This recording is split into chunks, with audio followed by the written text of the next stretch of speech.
Well, hello, everyone, and welcome to Your Health in Your Hands. My name is Dr. David Ajibade with the Brain and Body Foundation. Now, you know how I always talk about cancer and how cancer is that's how I started my career. And especially when it comes to women's cancer, breast cancer is the number one cancer killer among women in the US and probably in Nigeria as well, more than uterus cancer and more than cancer of the ovaries.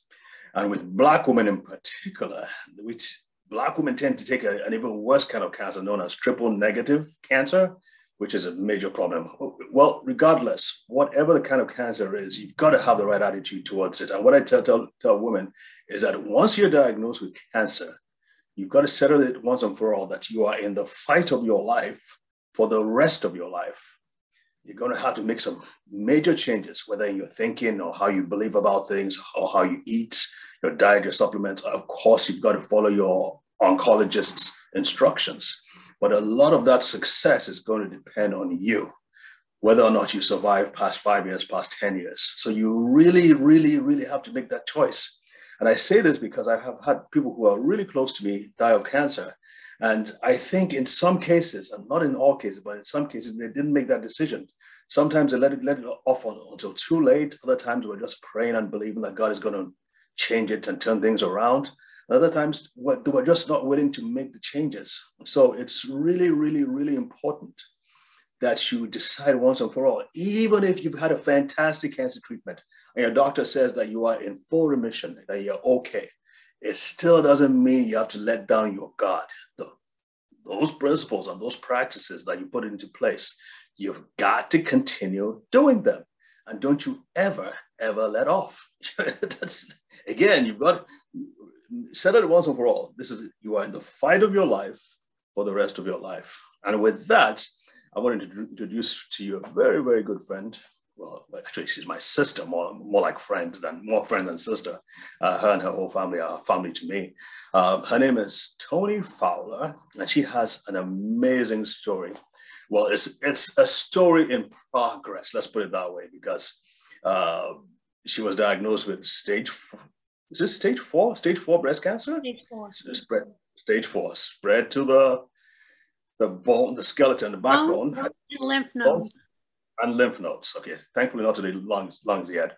And she discovered it because of after going through a stressful period. She's going to tell you the story very, very soon. But I just want to set the stage that when I've been watching her posts on Facebook, and I've just been amazed at her testimony and this ongoing story of how the successes and things she's learned and how she's applied them and how it's making a difference in her life. And I thought this would be so helpful to our viewers and our audiences around the world. So with that said, Toni, how are you, beautiful? I'm wonderful. Honestly, well. Good. Looking at you, one wouldn't even believe that you have this diagnosis. So let's start with the very beginning. How did you first find out you had cancer in the first place? Let's start there. Before I even go there, you just made a wild point and said that more Black women have triple negative breast cancer than anything else. My own mother, I lost my mother to triple negative breast cancer last summer. And I had never heard that fact, so that's amazing. Okay, back on my story. I got to give a little background of what happened with my husband, and I'll say it quickly. But February 23rd, my husband went into the hospital for an open heart surgery because they found a golf ball sized tumor in his heart. And the first surgery went well. They took it out. Everything was good. And 8 minutes into recovery, he sat up in his bed, panicked from the ventilator in his throat, and tore open his aorta and bled out. He lost 2 quarts of blood in the first minute. To make a long story short, they rushed him back into open heart again. He was in a coma for 5 weeks. He lost 49 units of blood and plasma they had to replace over that time. And you know, our bodies only hold 10 units. He had 6 strokes. After almost 6 weeks, he came back to life when they were ready to pull the plug. And I told him not yet. It was a Monday and they gave me this big spiel. And I said, by Thursday, he'll be awake. Well, when I told my kids that, 3 others confirmed they had gotten by Thursday also. Sure enough, Thursday he woke up and we began working on rehab. He couldn't even. That is amazing.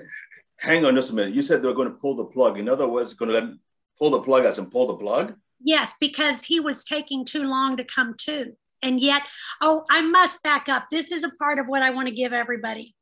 So at the beginning of the year, and I'll keep my track going. At the beginning of the year, my whole family comes up with a word for each one of our lives that we believe, we feel impressed with, that that's what we're supposed to work on in our life that year.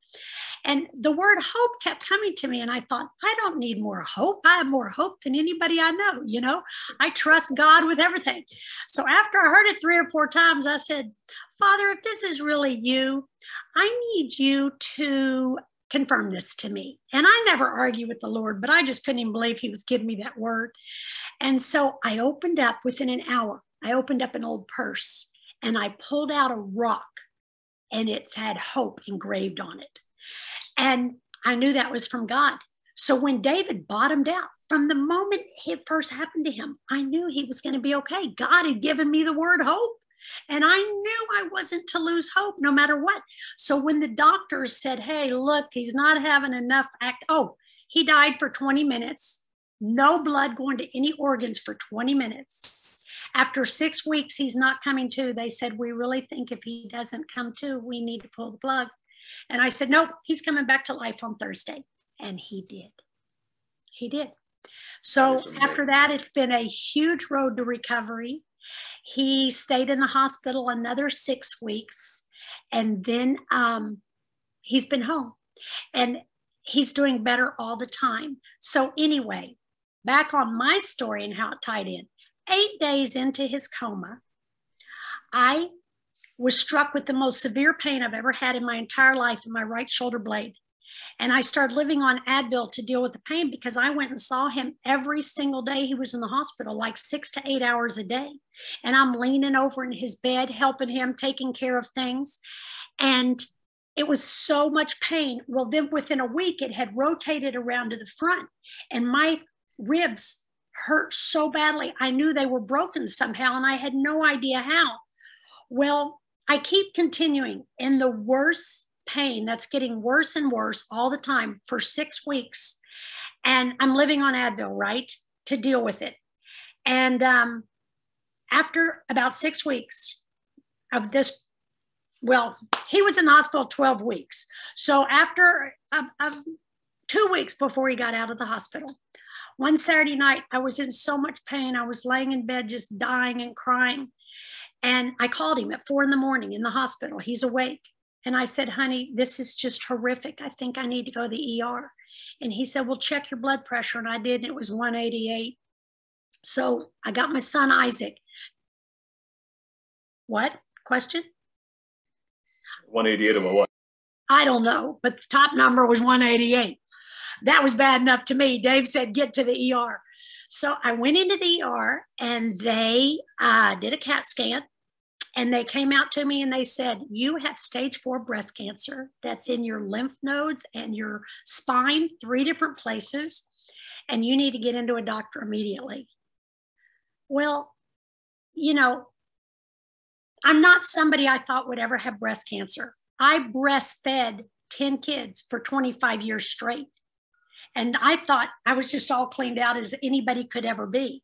I live in a state of total intentional forgiveness and peace every day of my life. I guard my heart with forgiveness and peace. So I was so stunned that I could have cancer, especially breast cancer, but it didn't hit me below the belt, under the skin. I wasn't freaked out. it wasn't even worth crying to me. I literally got in the car with my son, Isaac, and I said, you know what? It's par for the course for this life. I'm going to beat it and I'm going to be better off for it. I'm going to come through this stronger and better than I've ever been. And that was my decision from moment one. And I'm not somebody who likes to, I won't live in a dark place. I won't live without peace. I don't live in a place that I don't want to be in my own head. I have learned how to have peace and joy no matter what's going on. I can talk about that more later. But that very day, I decided I would change my diet. And that day, I radically changed everything I was doing. And real quick, I wanted to, first of all, I want to ask